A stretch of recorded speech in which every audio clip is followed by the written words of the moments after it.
pıçıldıram sakitçe. Seni düşünür kalbim her anda. Sevgin yaşıyor içimde gizlice. Bir gülüşün yeter bana, dünya değişer bir anda.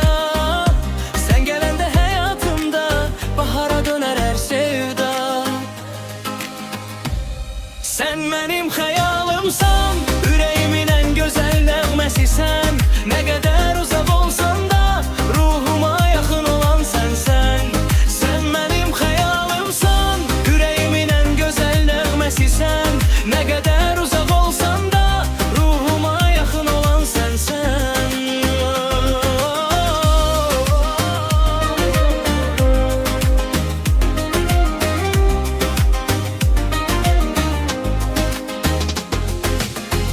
Yollar bizi ayırsa belə,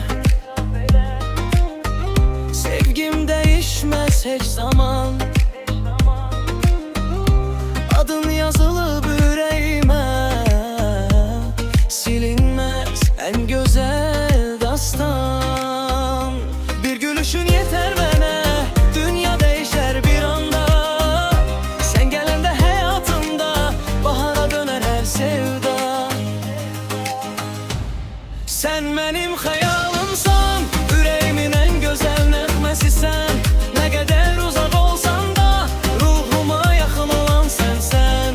Sen benim hayalımsan, yüreğimin en güzel nəğməsisən. Ne kadar uzak olsan da ruhuma yakın olan sensen.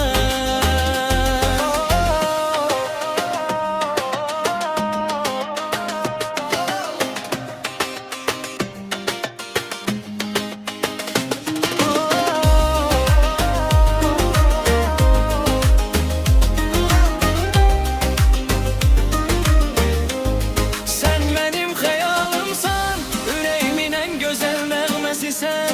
Ne kadar uzak olsan da ruhuma yakın olan sensen.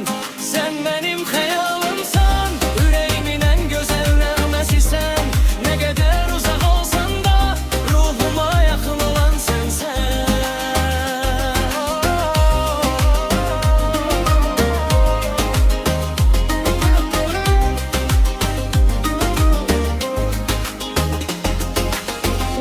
Bir gün yine görüşecek, arzularımız gerçek olacak.